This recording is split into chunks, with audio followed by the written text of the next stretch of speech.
Hello. Today we're going to be looking at Kata-dori men-uchi Shihonage. The technique Shihonage basically means a four-direction throw. Shihonage. And so we're going to be doing this from an attack which is called Kata-dori men-uchi. And kata is the shoulder. So kata-dori would be a grab on the shoulder. And there's a connection with a men-uchi. It's almost like a shomen'uchi if you're familiar with that. Okay. So we begin with this type of attack and we flow into a Shihonage from there. So let's take a look.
So this attack, Kata-dori men-uchi, it begins with a shoulder grab to control the partner here. So as he's controlling, then it's a little bit more difficult, and probably because he wants to come in with something else. Okay, he can come in with a second attack. So with this first grab, there's a first connection. And because there's some openness here with the other side, with the other hand and everything, I'm going to initiate a second contact by coming from underneath into almost like a shomen'uchi. So just connecting, what we might call just a men-uchi. Okay?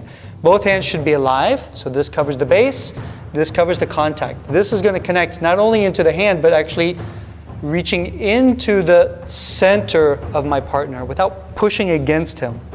Okay? So pushing against him is different than flowing over and reaching into the base of my partner. Okay? So that's the beginning of Kata-dori men-uchi. Actually, on my side as well, as the nage reaches out to connect with me, I want to connect because if I don't do it, I'm gonna get hit on the face. So this is also why I want to raise my hand at the same time and connect with this invitation. If we look at the footwork, I will begin with my front foot, stepping slightly to the side next to the foot of uke, of the attacker, opening the line in which he's attacking actually, and I will continue with a tenkam movement. So I will bring the other foot behind. From here, as I grab his wrist, I will take my foot to the side, move with the whole body, and create this extension that I need before turning around. From this place, I take a step forward, but as soon as I touch the tatami, I will turn around and go back, align again on the center line of the uke, slightly behind him. And the last movement is a step forward, where I cut his center line and I bring him down to the tatami. If we look at this from the side, it would look like this.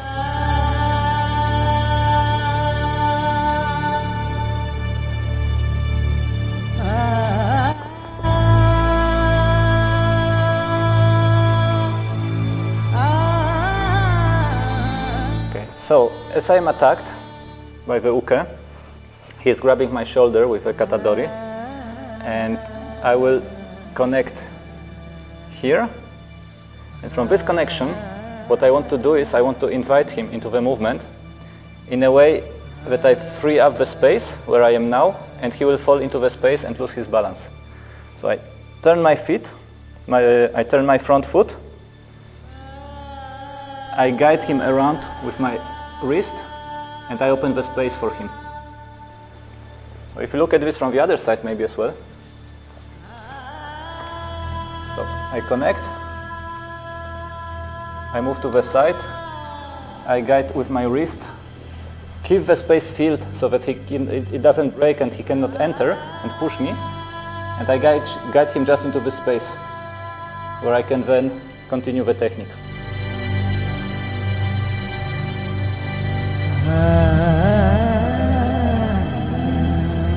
After this opening, we are in this position here. So uke is slightly out of balance after he has fallen into the space that I opened for him. And I'm aligned towards his wrist.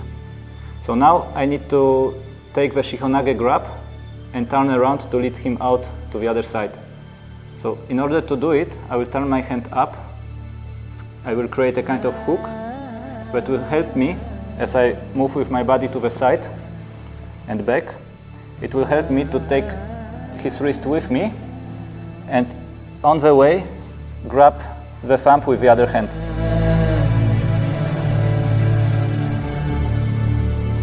So if we look at it from the other side,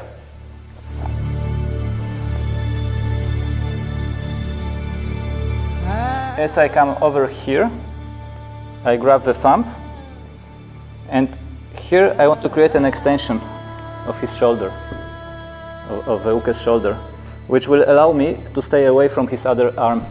He cannot reach me here. If I stay more loose here or more towards him, I'm in his reach, within his reach. So I want to be here. And this will allow me to continue with the next step and with the turn, which we'll explain in a moment.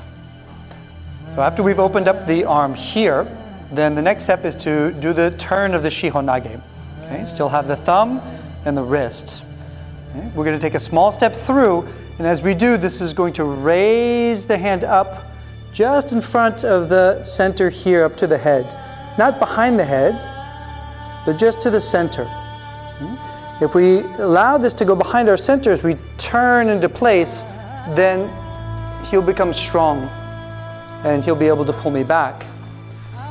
So as we take that step and we turn, we step center, and it's going to basically follow the head as we turn into place, coming back towards our partner's shoulder. Okay, and that'll touch right into his body and his balance.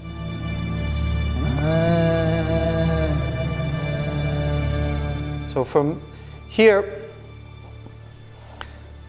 step in the center, turn all the way back into his center. Okay? Try to come all the way back to your partner and don't stop too early. Okay? This could actually traumatize the joints here when you go into the takedown. Plus, he can reach you. Okay? So this is not the best position, but actually turning all the way back into your partner and going into the feet.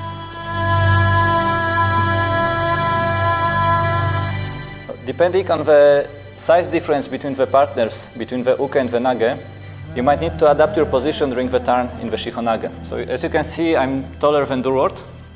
So as I go into the Shihonage, as I turn around, I need to get a bit smaller. I need to bend my knees and go a bit down in order to pass underneath his shoulder as I turn back into his center line. If I don't do that, if I try to go without bending my knees, I won't be able to do it and he can block me on the way. On the other hand, when Durward does the technique with me,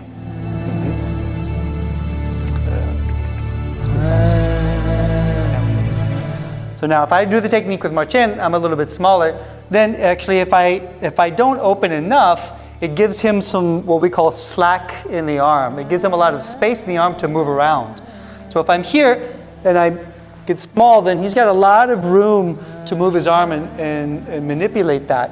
So, in fact, I want to keep it nice and open so that it reaches out as it turns and almost kind of extend it through without necessarily going beyond his physical ability to bring it back to him. So in the next step, we're going to take a look at how to do the takedown or bringing the partner down after the Shihonage turn. Okay? So once we have turned and come back to our partner, we've done the actual turn of the Shihonage, we're here at this point kind of focused on the center line of our partner. Okay? So again, rather than being too far out, we want to come back to our partner. Okay? And bring in the head kind of in with it. So this is much like a sword cut, what we're going to do here, in the sense that the body is going to cut from below. We're going to move the foot and move into the center line.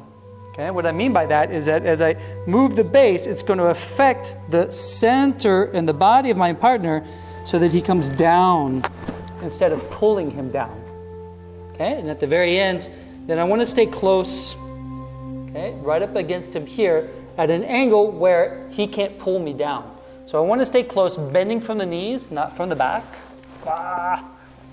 Okay, bending from the knees, holding that Shihonage in close, and staying in close here so that my partner is pinned to the ground. Okay, and I'm stable in this alignment. Okay, not over him,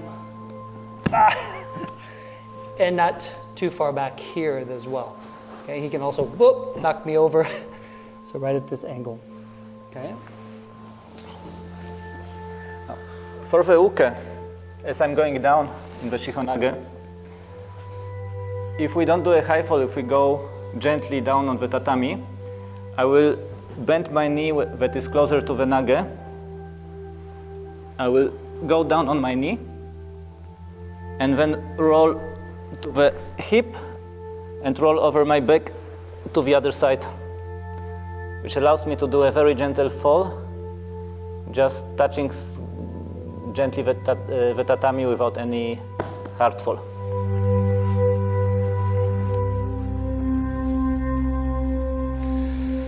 From here, if we take a look at the high fall, then again we're in this point of at the end of the turn of the Shihonage. And from here, if we want to move into a high fall, then my partner, first of all, is going to stay connected with his arm, shoulder, and body together. Okay? So he doesn't want to let this go too far beyond his body. So everything stays together, head, arm, shoulder, and the body combined. Okay? And as I do this, I also want to be in contact with his whole body, so that as I move, I'm going to turn his base into position. I'm going to turn his hips into the positions where he can go forward. Okay? And as he does that, his head's going to go down, his leg's going to go up, and he goes all the way over. Okay? So when we give it some energy, it'll look like this.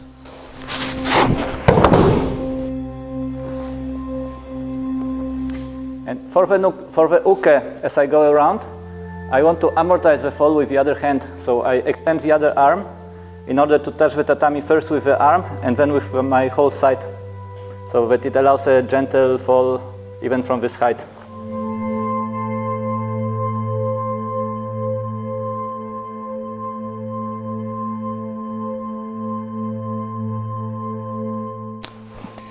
Okay, so for the pin in Shihonage, after we've come down, the basic pin is we're going to line up our feet here in a diagonal with the Shihonage. Okay, so we have both hands here connected to the shoulder, the leg.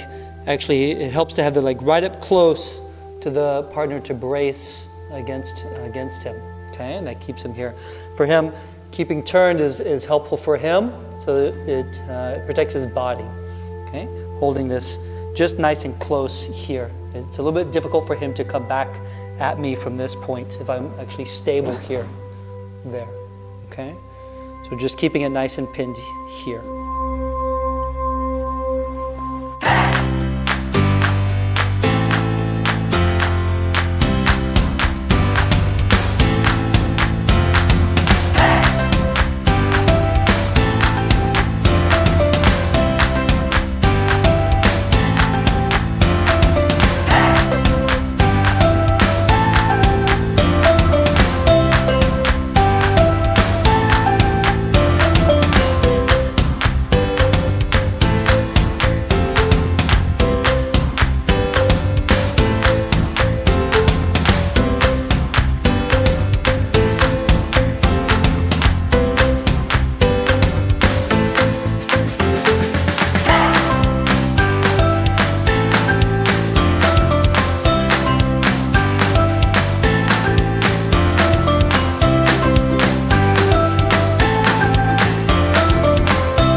If you like our video, give us a thumb up and share it with your friends. You can also subscribe to receive notifications about new videos being published. More information is available in the channel description as well as through the links section.